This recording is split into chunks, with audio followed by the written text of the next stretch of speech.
ஓம் சாந்தி. அவ்யக்த முரளி 22/1/1982. அவ்யக்த பாப்தாதா, மதுபன். வாழ்த்துக்கள் வழங்குவதோடு விடை கொடுத்தலையும் செய்யுங்கள். இன்றைய முரளியினுடைய தலைப்பு வாழ்த்துக்கள் வழங்குவதோடு விடை கொடுத்தலையும் செய்யுங்கள். இன்று உலகத்துக்கு நன்மை செய்யும் பாப்தாதா உலகத்தில் நாலாபுறங்களிலும் இருக்கின்ற குழந்தைகளை நேர் எதிரில் பார்த்துட்ருக்கிறாங்க.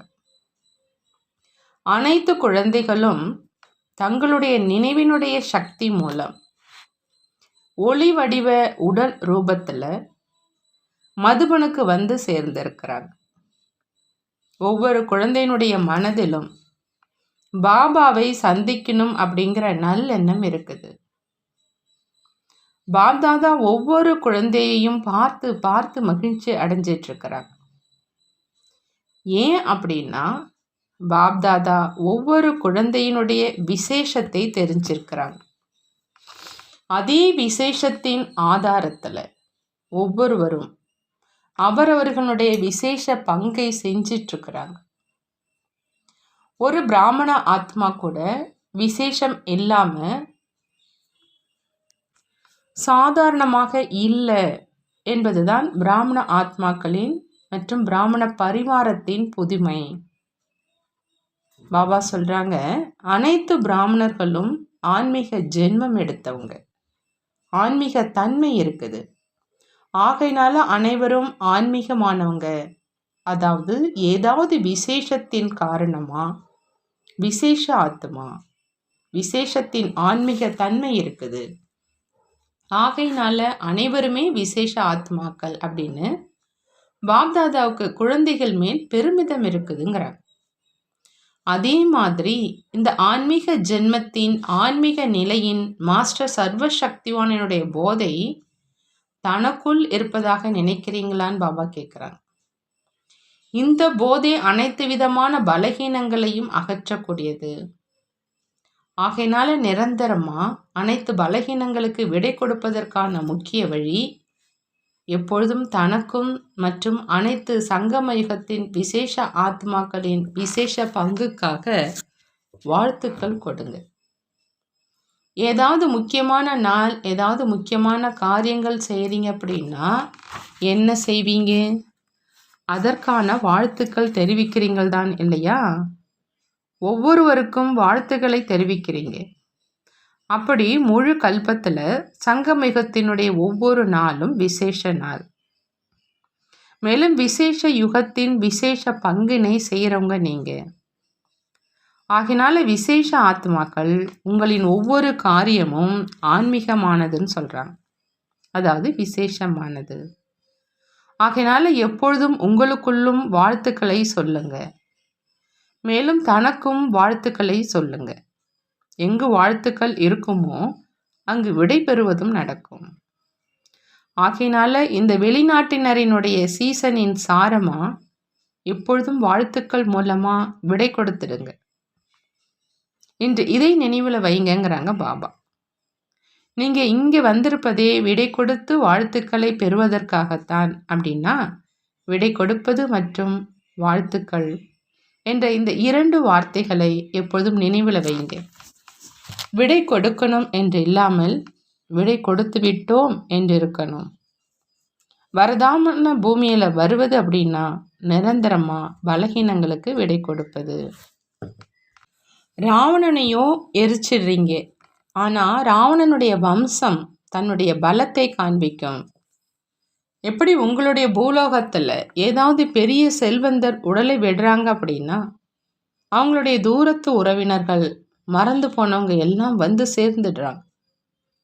அப்படி ராவணனையோ கொன்றுடுறீங்க, ஆனால் அவருடைய வம்சம் யார் தன்னுடைய உரிமையை பெறுவதற்காக எதிர்க்கிறாங்க, அந்த வம்சத்தை அழிப்பதில் சில நேரம் பலகீனமாக ஆகிடுறீங்க. எப்படி காமம், கோபம், பேராசை, பற்றுதல் மற்றும் அகங்காரம் இவற்றினுடைய வம்சம், அதாவது அம்சம் மிக பெரிய ராயல் ரூபத்தில் தன்னுடையவராக ஆக்கிடுது. எப்படி பேராசையினுடைய அம்சம் தேவை, அவசியம். பேராசை இல்லை, ஆனால் அனைத்தும் தேவையாக இருக்குது. பாபா சொல்கிறாங்க, அவசியத்துக்கும் எல்லை இருக்குது. ஒருவேளை தேவைகள் எல்லைக்கு அப்பாற்பட்டு சென்று விடுகின்றன அப்படின்னா அதுவே பேராசையினுடைய அம்சமாக ஆயிடுது இல்லையா? பாபா என்ன சொல்கிறாங்க, பேராசையினுடைய அம்சம் என்ன அப்படின்னா தேவை, இது அவசியம் அப்படின்னு சொல்கிறோம். பேராசை இல்லை, ஆனால் அனைத்தும் தேவையாக இருக்குதுன்னு சொல்கிறோமா. அவசியத்துக்கும் எல்லை இருக்குது. ஒருவேளை தேவைகள் எல்லைக்கு அப்பாற்பட்டு போயிட்டே இருக்குது அப்படின்னா அது பேராசையினுடைய அம்சம் ஆயிடுதுன்னு பாபா சொல்கிறாங்க. அதே மாதிரி காம விகாரம் இல்லை, நிரந்தர பிரம்மச்சாரியாக இருக்கிறார். ஆனால் எவரேனும் குறிப்பிட்ட ஆத்மாவுக்கு விசேஷ அடிபணிதல் அல்லது வளைந்து கொடுப்பது இருக்குது அப்படின்னா அதற்கான ராயல் ரூபம் அன்பு. அப்படின்னா அதிகப்படியான அன்பு காமத்தினுடைய அம்சம். அன்பாக இருப்பது சரிதான், ஆனால் அதிகப்படியான அன்பு அம்சமாக ஆயிடுதுன்னு பாபா சொல்கிறாங்க. அதே மாதிரி கோபத்தையும் வென்றுட்டீங்க, ஆனால் ஏதாவது ஆத்மாவின் ஏதாவது சமஸ்காரத்தை பார்த்து நீங்கள் மனசுக்குள்ள ஞான சொரூப நிலையிலிருந்து கீழே வந்துடுறீங்க. மேலும் அதே ஆத்மா கிட்ட இருந்து விலகி செல்வதற்கான முயற்சி செய்கிறீங்க. ஏன்னா அவரை பார்த்து அவருடைய தொடர்பில் இருக்கும்பொழுது மனநிலை மேலே கீழே போகுது. ஆகையினால சுபாவத்தை பார்த்து ஒதுங்கி விடுவது என்பதும் வெறுப்பு, அதாவது கோபத்தின் அம்சமே தான். எப்படி அக்னி எரியும் பொழுது தூரமாக விலகி இருக்கிறாங்க, அதே மாதிரி இந்த சூட்சும வெறுப்பும் கோப அக்னிக்கு சமம், ஒதுங்கிவிட வச்சிடுது. இதற்கான ராயல் வார்த்தை தன்னுடைய மனநிலையை ஏன் கெடுத்துக்கொள்ள வேண்டும், அதை விட விலகி இருப்பதே நல்லது அப்படின்னு நினைக்கிறாங்க.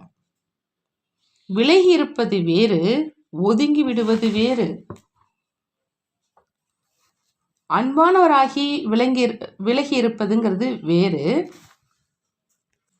ஆனா சூட்சம வெறுப்புணர்வு, இவர் அப்படித்தான், இவரோ மாறவே மாட்டார், அந்த மாதிரி நிரந்தரமா அவங்களுக்கு சூட்சமத்துல சாபம் கொடுக்குறீங்க. பாதுகாப்பாக இருங்க, பரவாயில்ல, ஆனா அவங்களுக்கு முடிவான சான்றிதழை கொடுக்காதீங்க.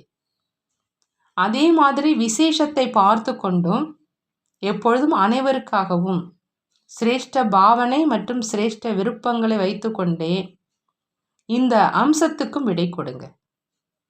தன்னுடைய சிரேஷ்ட பாவனை மற்றும் சிரேஷ்ட விருப்பங்களை விடாதீங்க. தன்னை பாதுகாத்து கொண்டே மற்ற ஆத்மாக்களை கீழே தள்ளிவிட்டு தன்னை பாதுகாத்துக்காதீங்க. இந்த வெறுப்பு உணர்வு அப்படின்னா விழத்தட்டுவது, அதாவது மற்றவர்களை கீழே தள்ளி தன்னை பாதுகாத்து கொள்வது என்பது பிராமணர்களுடைய விசேஷமே இல்லை அப்படிங்கிறாங்க பாபா. தன்னை காப்பாத்திக்கிங்க, கூடவே மற்றவங்களையும் காப்பாத்துங்க. இதைத்தான் விசேஷமானவர்களாவது மற்றும் விசேஷத்தை பார்ப்பது, இதுதான் விசேஷமானவர்களாக ஆவது மற்றும் விசேஷத்தை பார்ப்பது. இந்த சின்ன சின்ன விஷயங்கள், அதாவது அம்சங்கள் நடைமுறையில் 2 சொரூபங்களை கொண்டு வந்துடுது. மனமுடைந்து போவது, இன்னொன்று அலட்சியம்.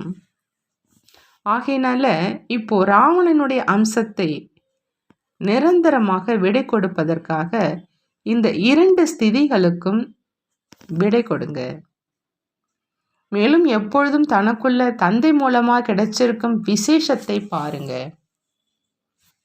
என்னுடைய விசேஷம் இல்லை, தந்தையிடமிருந்து கிடைத்திருக்கும் விசேஷம் என்னுடைய விசேஷம் அப்படின்னு நினைச்சிங்கன்னா பின்பு அகங்காரத்தினுடைய அம்சம் வந்துடும். என்னுடைய விசேஷம் மூலம் ஏன் சேவை செய்வதில்லை? என்னுடைய விசேஷத்தை இவர்கள் உணரவே இல்லை. என்னுடையது எங்கிருந்து வந்ததுன்னு பாபா கேட்குறாங்க. விசேஷமான ஜென்மத்தினுடைய பரிசு விசேஷத்தை அடைவது. அப்படி ஜென்மத்தை கொடுத்தவர் பரிசையும் கொடுத்திருக்கிறார். எனவே என்னுடையது எங்கிருந்து வந்தது? என்னுடைய விசேஷம், என்னுடைய இயல்பு, என்னுடைய மனம் இதை கூறுது மற்றும் நான் நினைக்கிறேன். அப்படிங்கிற இவை என்னுடையவை அல்ல, ஆனால் கவலைகள். நீங்கள் சொல்கிறீங்க இல்லையா ஒரி அப்படின்னு, அதாவது கவலைன்னு. ஹரி மற்றும் கரி என்று புரிந்ததான் பாபா கேட்குறாங்க. இந்த அம்சத்துக்கு முடிவு கட்டுங்க. மேலும் தந்தை மூலமாக கிடைச்சிருக்கும் தன்னுடைய விசேஷத்தை மற்றும் மற்றவர்களுடைய விசேஷத்தை எப்பொழுதும் பாருங்க. அதாவது எப்பொழுதும் தனக்கும் பிறருக்கும் வாழ்த்துக்களை கொடுங்க. அனைத்து அம்சத்தையும் புரிஞ்சுக்கிட்டீங்க இல்லையா? இப்பொழுது மோகத்தினுடைய அம்சம் எது? மோகத்தை வென்றவராக ஆகவில்லையா அப்படின்னு பாபா கேட்குறாங்க. நல்லது. மோகத்தினுடைய ராயல் ரூபம் அப்படிங்கிறது ஏதாவது ஒரு பொருள் அல்லது நபர் பிடித்தமாக இருக்குது. இந்த பொருட்கள் எனக்கு மிகவும் பிடிக்கும். மோகம் இல்லை, ஆனால் பிடிக்கும். ஒருவேளை ஏதாவது ஒரு நபர் அல்லது பொருள் பிடிச்சிருக்குது அப்படின்னா அனைவரும் அனைத்தும் பிடித்திருக்கணும். மிக முரடான துணியும் நன்றாக இருக்குது, நல்ல துணியும் பிடிச்சிருக்கணும். 36 உணவும் பிடிச்சிருக்குது அப்படின்னா காய்ந்த சப்பாத்தி மற்றும் வெல்லமும் பிடிச்சிருக்கணும். ஒவ்வொரு பொருளும் பிடிச்சிருக்கணும், ஒவ்வொரு நபரும் பிடிச்சிருக்கணும். இது அதிகமாக பிடிச்சிருக்குது, இவர் எனக்கு அதிகம் பிடிக்கும் என்று அப்படி நினைத்து கொண்டு காரிய விவகாரத்தில் வராதீங்க. பாபா சொல்கிறாங்க, மருந்து இருக்குது, மருந்து அப்படின்னு நினச்சி நன்றாக சாப்பிடுங்க. ஆனால் பிடிச்சிருக்குது எனவே சாப்பிட்றேன் என்று அப்படி வேண்டாம். பிடிச்சிருக்குது அப்படின்னா ஈர்ப்பு செல்லும். இதுதான் மோகத்தினுடைய அம்சம். சாப்பிடுங்க, குடிங்க, மகிழ்ச்சியா இருங்க. ஆனால் அம்சத்துக்கு விடை கொடுத்துட்டு விலகி இருப்பவராகி பிரயோகம் செய்வதில் அன்பானவராக ஆகுங்கள்ங்கிறாங்க பாபா. புரிந்ததான் கேட்குறாங்க. பாப்தாதாவினுடைய பண்டாராவில் இருந்து, அதாவது சமையல் அறையில் இருந்து இயல்பாகவே நியமப்படி அனைத்தும் கிடைப்பதற்கான வழி செய்யப்பட்டிருக்குது. ஆகையினால எவ்வளவு வேண்டுமோ சாப்பிடுங்க, ஆனால் தனியாக சாப்பிடாம தந்தையோடு சேர்ந்து சாப்பிடுங்க. தந்தையோடு சேர்ந்து சாப்பிட்றீங்க, தந்தையுடன் சேர்ந்து மனமகிழ்ச்சிக்கான காரியங்கள் செய்கிறீங்க அப்படின்னா இயல்பாகவே எப்பொழுதும் கோட்டுக்கு உள்ளே அசோக வனத்தில், அதாவது சோகமில்லாத வனத்தில் இருப்பீங்க. அங்கே ராவணனுடைய அம்சம் கூட வர முடியாது. ஆகையினால சாப்பிடுங்க, குடிங்க, மகிழ்ச்சியா இருங்க. ஆனால் தந்தையுடனும் கோட்டிற்கு உள்ளேயும் இருக்கணும். பிறகு எந்த விஷயமும் கடினமாக அனுபவம் ஆகாது. ஒவ்வொரு விஷயமும் மனமகிழ்ச்சி கொடுப்பதாக அனுபவம் ஆகும். புரிந்ததா என்ன செய்யணும் அப்படின்னு கேட்குறாங்க பாபா. எப்பொழுதும் மனமகிழ்ச்சிக்கான காரியங்கள் செய்யுங்கிறாங்க. நல்லது. இரட்டை வெளிநாட்டினர் நிரந்தரமாக மனமகிழ்ச்சியோடு இருப்பதற்கான விதியை புரிந்து கொண்டீர்களா அப்படின்னு கேட்குறாங்க. கடினமாக இல்லையே.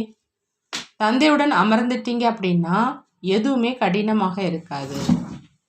ஒவ்வொரு நேரமும் மன மகிழ்ச்சியை அனுபவம் செய்வீங்க. ஒவ்வொரு வினாடியும் தனக்காகவும் மற்றும் பிறருக்காகவும் வாழ்த்துக்களினுடைய வார்த்தைகள் வெளியாகி கொண்டே இருக்கும். ஆகினால நீங்கள் அனைவரும் விடை கொடுத்து செல்லணும் இல்லையா? உங்கள் கூடவே எடுத்து செல்ல மாட்டீங்க இல்லையா? இந்த அனைத்து அம்சங்களுக்கும் விடை கொடுத்துட்டு வாழ்த்துக்கள் பாராட்டுகளையும் தெரிவித்துவிட்டு போங்க. அனைத்து வெளிநாட்டு குழந்தைகளும் தயாராக இருக்கீங்கள் தான் இல்லையா? நல்லது. அந்த மாதிரி நிரந்தரமாக விடை கொடுக்கிறவங்களுக்கு பாப்தாதா வாழ்த்துக்களை தெரிவிக்கிறாங்க. விடை கொடுப்பதற்கான பல மடங்கு வாழ்த்துக்கள். நல்லது. அந்த மாதிரி எப்பொழுதும் மன்மனா பவ, அதாவது எப்பொழுதும் மனமகிழ்ச்சியோடு இருக்கும், எப்பொழுதும் ஒரு தந்தையில் முழு உலகையும் அனுபவம் செய்யக்கூடிய அந்த மாதிரி விசேஷங்களை பார்க்கும் விசேஷ ஆத்மாக்களுக்கு பாப்தாதாவின் அன்பு நினைவுகள் மற்றும் நமஸ்காரம் செய்கிறாங்க. நாமும் நம்மளுடைய பாப்தாதாவுக்கு அன்பு நினைவுகள் மற்றும் நமஸ்காரம் செய்வோம். அவ்யக்த பாப்தாதா சேவாதாரிகளோடு சந்திக்கிறாங்க. சேவாதாரிகளுக்கு மதுபன்ல இருந்து என்ன பரிசு கிடைத்ததுன்னு கேட்குறாங்க. பிரத்யக்ஷ பலனும் கிடைத்தது, மேலும் எதிர்காலத்து பிராப்தியும் சேமிப்பாச்சே. அப்படி இரட்டை பரிசு கிடைத்தாகிவிட்டது. குஷி கிடைச்சது, நிரந்தர யோகாவினுடைய பயிற்சி உடையவங்க ஆனீங்க அப்படிங்கிற இந்த பிரத்யக்ஷ பலன் கிடைச்சது. ஆனால் இதன் கூடவே எதிர்காலத்து பிராப்தியும் சேமிப்பாச்சே. அப்படி இரட்டை வாய்ப்பு கிடைத்தது. இங்கே இருக்கும்போது சகஜ யோகி, கர்ம யோகி, நிரந்தர யோகியினுடைய பயிற்சி கிடைச்சிருச்சு. இதே சமஸ்காரத்தை அந்த அளவுக்கு உறுதியாக்கிட்டு போங்க. அதனுடைய காரணமா அங்கே போனதுக்கு அப்புறம் இதே சமஸ்காரம் இருக்கணும். எப்படி பழைய சமஸ்காரங்கள் விரும்பாவிட்டாலும் கூட காரியத்துல வந்துடுது. அப்படி இந்த சமஸ்காரத்தையும் உறுதியாக்குங்க. அப்படி சமஸ்காரத்தின் காரணமாக இந்த பயிற்சி நடந்து கொண்டே இருக்கணும். பிறகு மாயா தடை போடாது. ஏன்னா சமஸ்காரங்கள் உருவாயிடுச்சு. எனவே எப்பொழுதும் இந்த சமஸ்காரங்களுக்கு கவனம் அப்படிங்கிற அடிக்கோடிட்டு கொண்டே இருங்க, புதுப்பித்து கொண்டே இருங்க. இங்கே இருக்கும்பொழுது தடையற்றவர்களாக இருந்தீங்க, எந்த தடையும் வரலை. ஏதாவது மனதால் கூட உங்களுக்குள்ள மோதல்கள் ஆகியவை நடக்கவில்லை இல்லையா? கூட்டத்தில் விதவிதமானவங்க இருந்தாலும் தந்தையை பாருங்க என்று இருந்தீர்களா? அல்லது சகோதரன் சகோதரியை பாருங்கள் என்பதும் இருந்ததா? யார் எப்பொழுதும் தந்தையை பார்ப்பவராக இருப்பாரோ அவர்தான் பாப்தாதாவின் நெருக்கமான குழந்தைன்னு பாபா சொல்றாங்க. நெருக்கமான குழந்தை எப்பொழுதுமே தந்தையை பார்ப்பவர்களாக இருப்பாங்க. மேலும் யார் தந்தையை பார்ப்பதன் கூடவே சகோதரனை பார்ப்பது, சகோதரியை பார்ப்பது என்பதையும் செய்துடுறாங்க அப்படின்னா அவங்க நெருக்கமான குழந்தை கிடையாது. தூரத்தில் இருக்கிறவங்க அப்படின்னா நீங்கள் அனைவரும் யாருன்னு பாபா கேட்குறாங்க. நெருக்கமாகத்தான் இருக்கீங்க இல்லையா? ஆகையினால எப்பொழுதும் இதே நினைவில் இருந்துகிட்டே இருங்க. வெளியில் இருந்து கொண்டும் தந்தையை பாருங்க அல்லது தந்தையை பின்பற்றுங்க அப்படிங்கிற இந்த பாடத்தை உறுதியாக்கி கொண்டே இருங்க. தந்தையை பின்பற்றி நடக்கிறவங்க ஒரு பொழுதும் சூழ்நிலைகள் பிரச்சனைகள்ல ஆட மாட்டாங்க. ஏன்னா தந்தை ஒரு பொழுதும் மேலே கீழே ஆடலை தான் இல்லையா? அப்படி தந்தையை பார்க்கிறவங்க ஆடாத அசையாத ஒரே சீராக இருப்பாங்க. நல்லது. அனைத்து ஆசைகளும் நிறைவேறிவிட்டனவான்னு கேட்குறாங்க பாபா. நீங்கள் அனைவரும் அவரவர்களுடைய சேவையில் நல்ல பங்கை செஞ்சீங்க. நல்ல பங்கை செய்ததற்கான அடையாளம் ஒவ்வொரு வருடமும் தானாகவே அழைப்பு வரும். இதுதான் நடைமுறையில் நினைவு சின்னத்தை உருவாக்குது. அந்த நினைவு சின்னமோ உருவாகும் தான், ஆனால் இப்பொழுது கூட உருவாகிடுது. யாராவது நல்ல சேவை செய்கிறீங்க அப்படின்னா அனைவரது வாயிலிருந்து அவரையே அழைங்க என்பது தான் வெளியாகும். ஆகினால் அந்த மாதிரி நிரூபிக்கணும். அதன் காரணமாக சேவாதாரியிலிருந்து நிரந்தர சேவாதாரி ஆயிடுங்க. இவரை இங்கேயே வச்சுக்கிங்க என்று அனைவரும் கூற வேண்டும். நல்லது.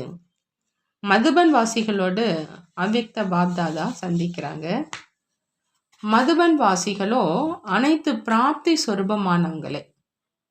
ஏன் அப்படின்னா மதுபனினுடைய மகிமை, மதுபனுடைய விசேஷ படிப்பு, மதுபனில் இருக்கும் விசேஷ தொடர்பு, மதுபனின் விசேஷ வாயு மண்டலம் ஆகியவை எல்லாமே உங்களுக்கு பிராப்தி ஆகியிருக்கு. வெளியில் இருக்கிறவங்க தங்களுடைய அனைத்து ஆசைகளையும் நிறைவேற்றுவதற்காக மதுபனுக்கு வராங்க. மேலும் நீங்களும் இங்கேயே அமர்ந்திருக்கீங்க. உடலாலும் பாப்தாதா எப்பொழுதும் கூடவே இருக்கட்டும்.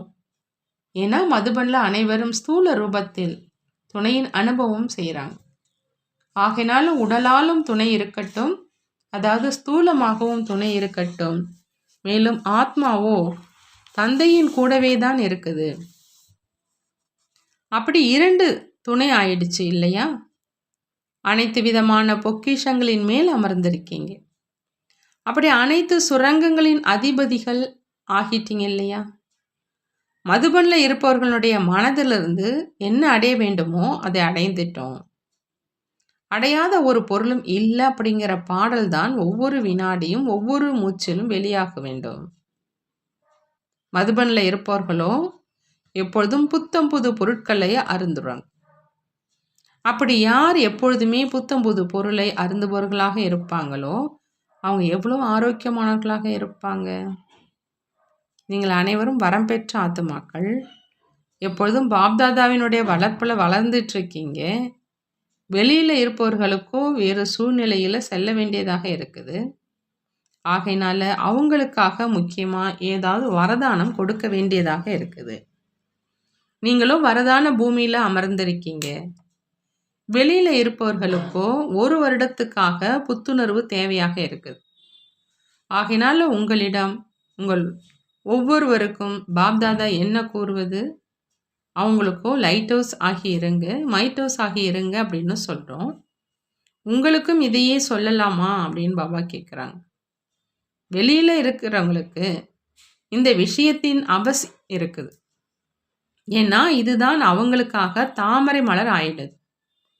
அதன் மேல் விலகி இருப்பவராகவும் மேலும் அன்பானவராகவும் ஆகியிருக்கிறாங்க.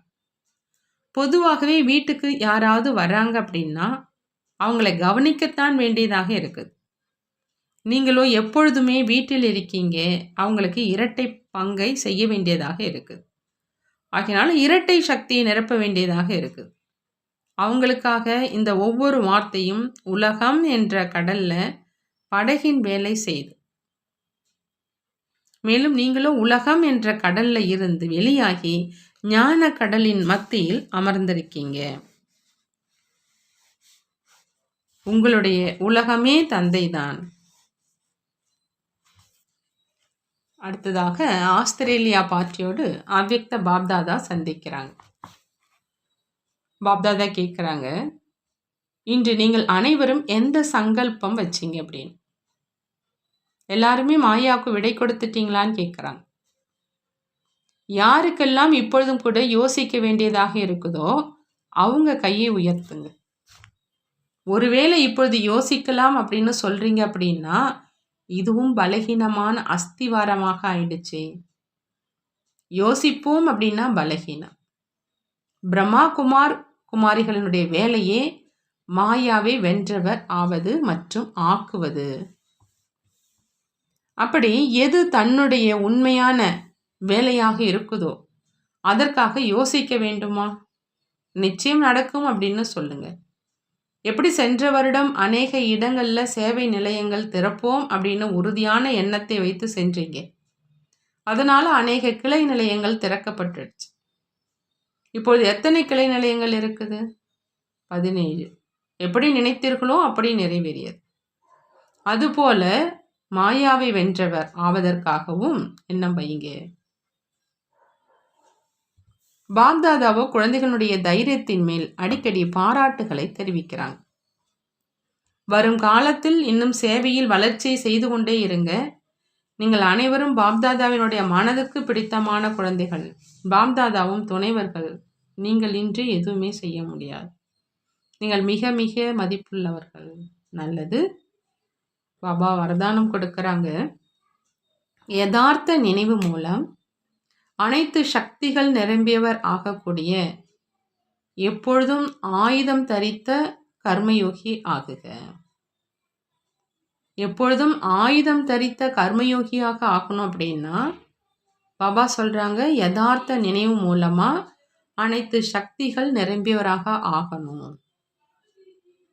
யதார்த்த நினைவினுடைய அர்த்தம் பாபா சொல்றாங்க, அனைத்து சக்திகளினால் எப்பொழுதும் நிரம்பி இருப்பது.